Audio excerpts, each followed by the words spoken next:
வாழ்க வளமுடன். அனைவருக்கும் சிவகாரி அன்பான வணக்கம். இந்த வீடியோவில் எதை பற்றி பார்க்க போகிறோம்னா, நிஃப்டி மற்றும் பேங்க் நிஃப்டி அடுத்த நகர்வு எப்படின்னு பார்ப்போம். அதுக்கு முன்னாடி சப்ஸ்கிரைப் பண்ணிக்கங்க. வீடியோ பிடிச்சிச்சுன்னா லைக் பண்ணுங்கள், ஷேர் பண்ணுங்கள், கமெண்ட் பண்ணுங்கள். உடனுக்குடன் அப்டேட்டுக்கு டெலகிராம் லிங்க் டிஸ்கிரிப்ஷனில் இருக்குது, ஜாயின் பண்ணிங்க. சரி, வாங்க வீடியோக்குள்ளே போவோம். நம்ம என்ன சொல்லியிருந்தோம், என்ன அடைஞ்சுன்னு ஃபஸ்ட்டு பார்ப்போம். நம்ம என்ன சொல்லியிருந்தோம்னா, நிஃப்டியை பொறுத்தளவுக்கு இந்த ட்ரெண்ட் லைனுக்கு மேலே இந்த டே ஹையை பிரேக் பண்ணால் மார்க்கெட் வந்து மேல் நோக்கி போக வாய்ப்பு அப்படின்னு சொல்லியிருந்தோம். அதாவது 21,677 வரைக்கும் போக வாய்ப்பு. இதுக்கு மேலேயும் இருந்துச்சுன்னா மார்க்கெட் மேல் நோக்கி போக வாய்ப்பு அப்படிங்கிற மாதிரி அம்பது போடணும். ஒரு வேளை ஃப்ளாட்டாக ஓப்பன் ஆகிருந்தால் மார்க்கெட் வந்து சைட்வேஸாக இருக்கும் அப்படின்னு சொல்லியிருந்தோம். மார்க்கெட் இன்றைக்கி பார்த்தீங்கன்னா கேப்பப்பில் போயிட்டு நம்ம ஃபஸ்ட்டு கொடுத்த டார்கெட் நியரஸ்ட்டு கிட்டத்தட்ட ஓப்பனே அந்த பக்கம் தான் இருந்துச்சு. ஓப்பன் வந்து இந்த இடத்துல 21,600 நம்ம சொல்லியிருந்த ஏரியா வரைக்கும் போயிட்டு திருப்பி ஒரு இந்த இடத்துல ஒரு சைட்வேஸ் மாதிரி இருந்துட்டு மறுபடி அந்த நம்ம சொல்லியிருந்த டார்கெட்டை தொட்ட ஸ்பீடுக்கு ஒரு செல்லிங் ப்ரெஷர் வந்துச்சு. அதுக்கப்புறம் ஃபுல்லாகவே கிட்டத்தட்ட சைட்வேஸ்ன்னு தான் சொல்லலாம். நிஃப்டியை பொறுத்தவரை சொன்ன மாதிரி நடந்துச்சு. ஆனால் பேங்க் நிஃப்டி நம்ம சொன்ன மாதிரி நடக்கலை. சரி, ஓகே. நாளை திங்கக்கிழமை இதுக்கடையில் நாளைக்கு காலையில் வந்து ஒரு ஸ்பெஷல் ட்ரேடிங் பண்ணுறாங்க. அது வந்து 9 to 10 அடுத்தது வந்து 11 to 12 2 மணி நேரம் ட்ரேடிங் நடக்குது. அதனால் மார்க்கெட்டை பொறுத்தவரை வீக்லி அனலைஸ் இப்போ போட வேணாம். நாளையோட கேண்டில் பார்த்துட்டு அதுக்கப்புறம் நம்ம போட்டுப்போம். இப்போ நாளைக்கு என்ன மாதிரி நகர வாய்ப்பு மட்டும் போடுவோம். ஓகே ஃப்ரெண்ட்ஸ், இதில் கொஞ்சம் தேவையெல்லாம் ரிமூவ் பண்ணிடுவோம். இப்போ பார்த்தீங்கன்னா நாளைக்கு நடக்கிறது 2 மணி நேரம் தான். ஃபஸ்ட்டு 1 மணி நேரம், அடுத்து செகண்ட் ஹாஃப் 1 மணி நேரம் தான் வச்சுருக்காங்க. அந்த 1 மணி நேரத்துக்குள்ளே பெருசாக மூவ்மெண்ட் இருக்க வாய்ப்பு இல்லை. ஆனால் இந்த இடத்த பொறுத்தளவுக்கு இந்த டே ஹையை பிரேக் பண்ணால் மார்க்கெட் மேல் நோக்கி போக வாய்ப்பாக இருக்கும். அதனால் சுருக்கமாக மட்டும் பிடிச்சிருவோம். இதுக்கு டே ஹையை பிரேக் பண்ணால் மேலே அப்படி வச்சுப்போம். இந்தமாரி மூமெண்ட்ஸ் இருக்கும். இந்த ரேஞ்சுக்குள்ளே இருக்க வாய்ப்பு இருக்கும். அப்படி இல்லை, மார்க்கெட்டை பொறுத்தளவுக்கு இந்த டே லோவை பிரேக் பண்ணால் இந்த ஜோனுக்குள்ளே இருக்கும்.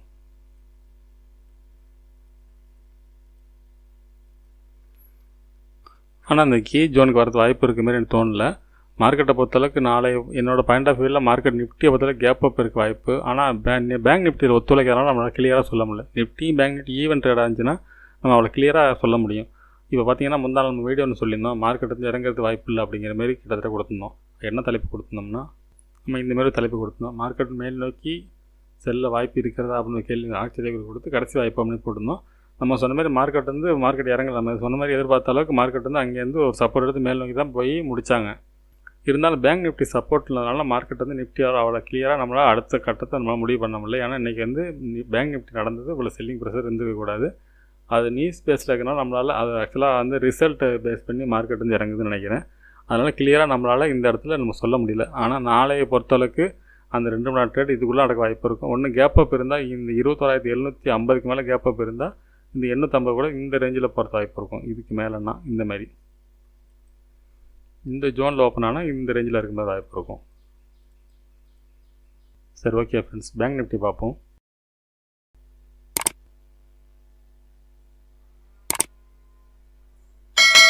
இந்த ஃப்ரெண்ட்ஸ் பேங்க் நிஃப்டி வச்சுருக்கேன். பேங்க் நிஃப்டி நம்ம என்ன சொல்லியிருந்தோம்னா, இந்த ட்ரெண்ட் லைனுக்கு மேலே இருக்கும் பட்சத்தில் இந்த டேவோட ஹையை பிரேக் பண்ணால் மார்க்கெட் மேல் நோக்கி போக வாய்ப்பாக இருக்கும். இல்லை அந்த டேவை தொட்டுட்டு திருப்பி அந்த ட்ரெண்ட் லைனில் சப்போர்ட் எடுத்து மேலே போகும் அப்படின்னு சொல்லியிருந்தோம்.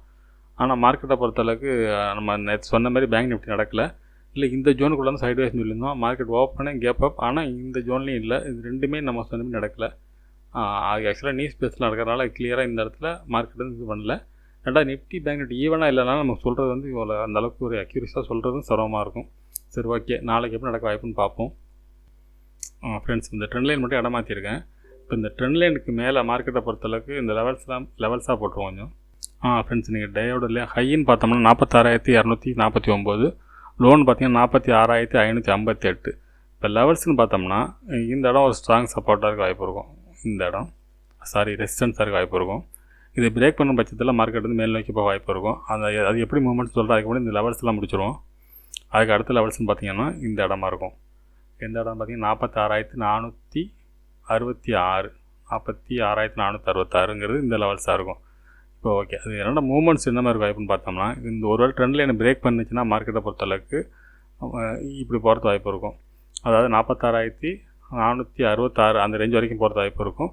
இந்த இடத்த பிரேக் பண்ண பட்சத்தில் மார்க்கெட் மேலே போக வாய்ப்பு இருக்கும்.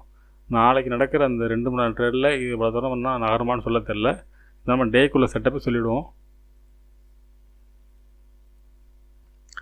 ஒருவேளை இந்த 45,484 அப்படின்னு ஒரு லெவல்ஸ் கொடுத்துருக்கோம். அதை பிரேக் பண்ண பட்சத்தில் மார்க்கெட்டை பொறுத்தளவுக்கு இந்த 44,950 வரைக்கும் இறங்கிறதுக்கான வாய்ப்பும் இருக்கும்.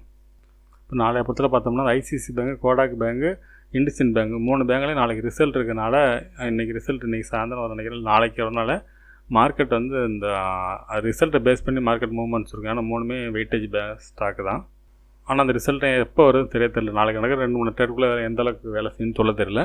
அதனால் இந்த மூமெண்ட்ஸை பொறுத்தளவுக்கு இந்த ட்ரெண்ட் லைன் பிரேக் பண்ணால் மேலே போக வாய்ப்பு இருக்கும். இந்த கீழே பிரேக் பண்ணால் கீழே போகிறது வாய்ப்பு. அவ்வளோதான் எனக்கு இந்த பேங்க் நிஃப்டி பற்றி சொல்ல முடியும். நிஃப்டியில் கூட ஓரளவுக்கு சொல்கிறது இடம் இருக்குது. பேங்க் நிஃப்டியில் அந்தமாதிரி இல்லை. ஆனால் பேங்க் நிஃப்டி என்னோடய பாயிண்ட் ஆஃப் வியூவில் மார்க்கெட் கேப் அப் இருக்க வாய்ப்பு இருக்குது. ஓரளவு கேப் அப் இருக்கும் பட்சத்தில் இந்த 46,466 வரைக்கும் போகிறதுக்கு வாய்ப்பு இருக்கும். 466 என்ன எவ்வளோ பாயிண்ட்ஸ் வரும் பார்த்தீங்கன்னா அதுவே கிட்டத்தட்ட ஒரு 800 பாயிண்ட் இருக்குது.